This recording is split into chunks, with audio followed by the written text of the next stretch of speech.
ನಮಸ್ಕಾರ ಪ್ರೀತಿಯ ವೀಕ್ಷಕರೆಲ್ಲರಿಗೂ ಇವತ್ತಿನ ಸಂಕಲ್ಪ ಸುದ್ದಿ ಕಾರ್ಯಕ್ರಮಕ್ಕೆ ಆತ್ಮೀಯ ಸ್ವಾಗತ ಹೇಳ್ತಾ ಇರೋದು ನಾನು ಅನುಷಾ. ಇನ್ನು ಕಾರ್ಯಕ್ರಮದಲ್ಲಿ ನಮ್ಮ ಜೊತೆಲಿದ್ದಾರೆ ಸ್ಪಿರಿಚುವಲ್ ಗುರು ಡಾಕ್ಟರ್ ವಿಷ್ಣು ದತ್ತ ಗುರುಜಿಯವರು. ಗುರುಗಳನ್ನ ಕಾರ್ಯಕ್ರಮಕ್ಕೆ ಬರಮಾಡ್ಕೊಳ್ಳೋಣ. ನಮಸ್ತೆ ಗುರುಗಳೇ, ಕಾರ್ಯಕ್ರಮಕ್ಕೆ ಆತ್ಮೀಯ ಸ್ವಾಗತ. ಒಳ್ಳೆದಾಗಲಿ ಗುರುಗಳೆಲ್ಲೋ ಒಂದು ಮಾತಿದೆ, ಹಾಸಿಗೆ ಇದ್ದಷ್ಟು ಕಾಲು ಚಾಚು ಅಂತ. ಸಾಕಾ ಜನಕ್ಕೆ ಒಂದೊಂದ್ಸಲಿ ಈ ಆಸೆ ಅನ್ನೋಂಥದ್ದು ಜಾಸ್ತಿ ಇರುತ್ತೆ, ಅದಾಗುತ್ತೋ ಇಲ್ಲೋ ಗೊತ್ತಿಲ್ಲ, ಆದರೂ ಪ್ರಯತ್ನ ಪಟ್ಬಿಡುವಂಥದ್ದು ಅಥವಾ ಇಲ್ಲೊಂದು ಕಡೆ ಕಮಿಟ್ಮೆಂಟ್ಸ್ ಹೆಚ್ಚಾಗಿ ಮಾಡ್ಕೊಂಡು ಬಿಡ್ತಾರೆ ಅಂತ ಹೇಳ್ಬೋದು. ಈ ಹಾಸಿಗೆ ಇದ್ದಷ್ಟು ಕಾಲು ಚಾಚು ಇದರ ಒಂದು ಅರ್ಥ ಆಗಿರಬಹುದು, ಎಲ್ಲಿ ನಾವು ಎಡುತ್ತೀವಿ, ಯಾವ ರೀತಿ ನಮ್ಮ ಆಲೋಚನೆಗಳು ಮಾಡಬೇಕಾಗತ್ತೆ, ಇದ್ರ ಬಗ್ಗೆ ಇವತ್ತಿನ ವಿಡಿಯೋದಲ್ಲಿ ತಿಳಿಸ್ಕೊಡಿ ಗುರುಗಳೇ. ಓಂ ವಿಶ್ವಸ್ಮೈ ನಮಃ. ಪ್ರೀತಿಯ ಬಂಧುಗಳೇ, ಹಾಸಿಗೆ ಇದ್ದಷ್ಟು ಕಾಲು ಚಾಚು. ಕಾಲಿದ್ದಷ್ಟು ಹಾಸಿಗೆ ಹೊಲಿಸ್ಕೊಂಡ್ರೆ ಆಗಲ್ಲ ಅಂತೀರೇನೋ. ಈ ಪದ ಏನು ಅಂದರೆ, ಮನುಷ್ಯ ಅನ್ನೋನು ಆಸೆ ಆಕಾಂಕ್ಷೆಯನ್ನು ಹೊತ್ಕೊಂಡಿರಬೇಕು. ಏನೂ ಆಸೆಗಳಿಲ್ಲದೆ ಮಂಕಾಗಿ, ಲೇಜಿಯಾಗಿ, ತುಂಬ ಸೋಂಬೇರಿಯಾಗಿ, ಅಪ್ಪ ಹಾಕಿರೋ ಆಲದ ಮರ ಅಂಥೇಳಿ ಏನೋ ತಿಂದ್ಕೊಂಡು ಕಾಲಹರಣ ಮಾಡ್ತಿದ್ದಾರಲ್ಲ, ಅದಕ್ಕಿಂತಲೂ ಈಗ ನೀವು ಹೇಳ್ತಾ ಇದ್ದೀರಲ್ಲ, ಆ ಹಾಸಿಗೆಯನ್ನು ಓವರ್ಟೇಕ್ ಮಾಡಿ ಕಾಲಿಡೋದು ಸ್ವಲ್ಪ ಮಟ್ಟಿಗೆ ಕರೆಕ್ಟೇ. ಆದರೆ ಕೆಲವು ಗಾದೆಗಳು ನಾವು ಆಳವಾಗಿ ಅಧ್ಯಯನ ಮಾಡಿದಾಗ ಅದಕ್ಕೆ ನಾನು ಕೆಲವರಿಗೆಲ್ಲ ರೆಮಿಡೀಸ್ ಹೇಳ್ತಿರ್ತೀನಿ. ಎಷ್ಟೋ ಜನಕ್ಕೆ ಆಗತ್ತೆ, ಕೆಲವರು ಆಗದೇನೂ ಇರ್ಬೋದು. ಎಷ್ಟೋ ಜನಕ್ಕೆ ಶೀಘ್ರವಾಗಿ ಆಗ್ತವೆ, ಇನ್ನು ಕೆಲವು ನಿಧಾನಕ್ಕಾಗತ್ತೆ. ಅದಕ್ಕೆ ನಾನು ಆವಾಗ ಹೇಳ್ತೀನಿ, ದಯವಿಟ್ಟು ನೀವು ಅಪಾಯಿಂಟ್ ತೊಗೋಬೇಡಿ, ನನ್ನನ್ನು ಭೇಟಿಯಾಗೋ ಪ್ರಯತ್ನವೇ ಮಾಡಬೇಡಿ, ಯಾವುದೇ ಕಾರಣಕ್ಕೂ ಕೂಡ ಅದು ಮಾಡಬೇಡಿ. ಅಲ್ಲಿ ನಂಬರ್ ಏನಾದರೂ ಹಾಕಿರ್ತಾರೆ ಅಂತಂದರೆ ಏನೋ ಡೌಟ್ಸ್ ನಿಮ್ಗೆ ಕ್ಲಿಯರ್ ಮಾಡಲಿಕ್ಕೆ ಅಪಾಯಿಂಟ್ ತೊಗೊಂಡು ಬಂದು ಭೇಟಿಯಾಗಿ ಈ ಸಮಸ್ಯೆನೇ ಮಾಡಲಿಕ್ಕೆ ಹೋಗಬೇಡಿ, ಯಾವುದೇ ಕಾರಣಕ್ಕೂ ಮಾಡಬೇಡಿ. ಇದೆಲ್ಲ ನಾನು ಯಾಕೆ ಹೇಳ್ತೀನಿ ಅಂತಂದರೆ, ನೀವು ಹೇಳಿದ್ರಲ್ಲ ಈಗ, ನನ್ನ ಕಡೆಯಿಂದ ಒಂದು ಮೆಸೇಜ್ ಕೊಡಬೇಕು ಜನಕ್ಕೆ. ಎಲ್ಲೋ ಒಂದು ಕಡೆ ಈ ಪುರಾಣ ಹೀಗೆ ಹೇಳಿದೆ, ಈ ವೇದ ಹೀಗೆ ಹೇಳಿದೆ, ಈ ಸ್ತೋತ್ರ ಹೀಗೆ ಹೇಳಿದೆ, ಒಂದೊಂದು ಆಕಾಂಕ್ಷೆಗಳಿದೆ. ಜನ ಏನು ತಪ್ಪು ತಿಳ್ಕೊಳ್ತಾರೆ ಅಂತಂದರೆ, ಎಲ್ಲೋ ಒಂದು ಕಡೆ ಇದು ಮಾಡಿಕೊಂಡೆ ನನಗೆ ಖುಷಿ ಕೊಡ್ತು ಗುರುಗಳೇ, ಆವತ್ತು ನೀವು ನಮ್ಮ ಮಗಳು ಮದುವೆ ಆಗಬೇಕಾದ ಒಂದು ರೆಮಿಡಿ ಹೇಳಿದ್ರಿ, 14 ವರ್ಷ ಆಗದೆ ಇದ್ದ ಮಗುವಿಗೆ ಅದನ್ನು ಬಿಡ್ತೀನಿ. ಮೊನ್ನೆ ಅಷ್ಟೇ ಯಾರೋ ಒಬ್ಬ ಡಾಕ್ಟ್ರ್ ಅವರು, ಅವ್ರ ಹೆಸರು ಕೂಡ ಹೀಗೆ ಹೇಳ್ತೀನಿ, ಅವರು ಕೂಡ ಇದನ್ನು ಮಾಡಬೇಕು ಅಂತ ಬಂದವರು ಕೂಡ, ರಂಜಿತ್ ರೆಡ್ಡಿ ಅಂತೇಳಿ. ಅವರ ತಾಯಿಗೆ ಒಂದು 6 ಸಿಸ್ಟಮ್ ಇಟ್ಟಿದ್ದೀನಿ ನಾನು. ಏನು ಪ್ರಯತ್ನ ಮಾಡಿದ್ರು 4 ವರ್ಷಗಳಿಂದ ಆಗಲಿಲ್ಲ. ಆ 6 ಯಂತ್ರಗಳನ್ನು ಒಂದು ಸ್ಟಿಕ್ ಮೀನ್ಸ್ ಕೃಷ್ಣನ ಕೊಳಲು, ಅದರ ಒಳಗಡೆ ಏನು ಮಾಡಬೇಕು ಅದನ್ನು ಮಾಡಿ, ಪ್ರೋಟ್ರಾನ್, ನ್ಯೂಟ್ರಾನ್, ಎಲೆಕ್ಟ್ರಾನ್ ಟೈಪಲ್ಲಿ ಬರುತ್ತೆ, ಸತ್ವಗುಣ, ತಮಗುಣ, ರಜಗುಣ ಅಂತ. ಇದೆಲ್ಲವೂ ನನ್ನ ಸ್ಟಡಿ ಆಗಿರೋದ್ರಿಂದ ಜನಕ್ಕೆ ಉಪಯೋಗ ಆಗಲಿ ಅಂತೇಳಿ 6 ಯಂತ್ರಗಳನ್ನು ಇಟ್ಟಿದ್ದೇನೆ. ಅಮ್ಮ, ನಿಮ್ಮ ಮಗನಿಗೆ ಈ ಒಂದು ಯಂತ್ರವನ್ನು 1ನೇ ತಿಂಗಳಲ್ಲಿ ಮುಟ್ಟಿ ನಮಸ್ಕಾರ ಮಾಡಿಕೊಳ್ಬೇಕು. ನೆಕ್ಸ್ಟ್ 2ನೇ ತಿಂಗಳಲ್ಲಿ ಪೂರ್ಣ ಬಂದಾಗ ಮುಟ್ಟಿ ನಮಸ್ಕಾರ ಮಾಡ್ಕೊಳ್ಬೇಕು. 3ನೇದು ಬಂದಾಗ ಮುಟ್ಟಿ ನಮಸ್ಕಾರ ಮಾಡ್ಕೊಳ್ಬೇಕು. 2 ಡೇಸ್ ಬ್ಯಾಕ್ ನನಗೆ ಆ ಹುಡುಗಿಂದ ಕರೆ ಬಂತು. ಇವ್ರಿಗೆ ಏನು ಮಾಡಿಕೊಟ್ಟಿದ್ರು ಕೂಡ ನನಗೊಂದು ಸ್ವಲ್ಪ ಡೌಟ್ ಇರುತ್ತೆ, ಏನು ಮಾಡೋದು. ಬರೀ ನಾನು ಕೊಟ್ಟಿರೋ ಎಷ್ಟು ಟಾರ್ಗೆಟ್ ಅವ್ರಿಗೆ 6 ತಿಂಗಳು.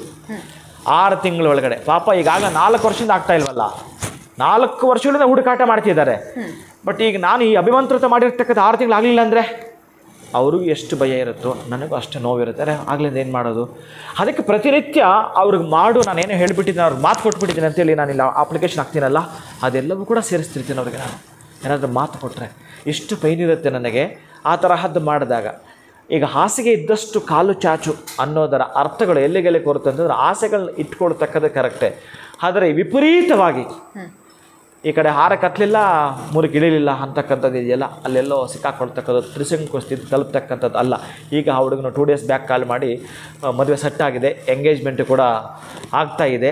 ಎಷ್ಟು ಚೆನ್ನಾಗಿ ಹೇಳಿದೆ ಅಂತಂದರೆ ಖುಷಿ ಆಯ್ತು. ಎಸ್, ನೆಕ್ಸ್ಟ್ ಈ ರೆಮಿಡಿನ ಇನ್ಯಾರಿಗಾದ್ರೂ ಅಪ್ಲೈ ಮಾಡ್ತೀನಿ.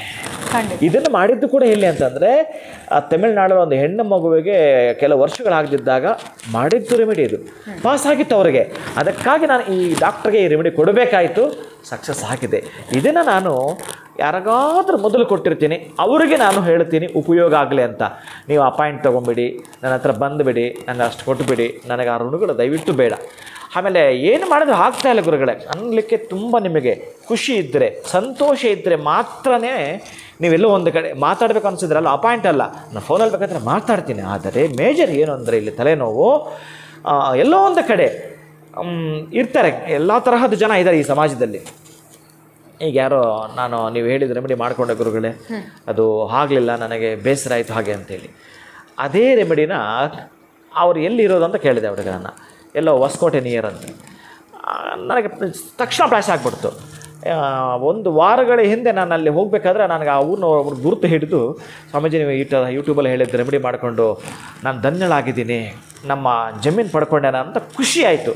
ಅವ್ರಿಗೆ ಅಪ್ಲೈ ಆಗಿದೆ, ನಿನಗೆ ಅಪ್ಲೈ ಆಗಲಿಲ್ಲ, ನಾನೆಂತ ಮಾಡೋದು? ಇನ್ನು ನಿಮ್ಮ ಕರ್ಮ ಸವಿತಿರಲ್ಲ. ಸ್ವಲ್ಪ ನಿಧಾನಕ್ಕೆ ಪ್ರತಿಯೊಬ್ಬರಿಗೂ ನಿಮ್ಮ ಹತ್ರ ಒಂದು ಆಭರಣ ಇರಬೇಕು, ನಿಮ್ಮ ಹತ್ರ ಒಂದು ಜಲ್ಸ್ ಇರಬೇಕು. ಅದು ತಾಳ್ಮೆ, ಪೇಷನ್ಸ್ ಅಂತಕ್ಕಂಥ ಆಭರಣ ಇತ್ತು ಅಂದರೆ ಶತಸಿದ್ಧ ಆಗತ್ತೆ.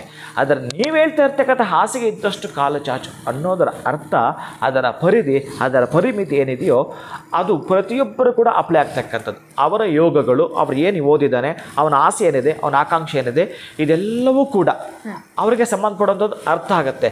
ಪಾಪ ಈಗ ಹೊರಟೋಗಿದ್ದಾರೆ, ಏನು ಮಾಡೋದು?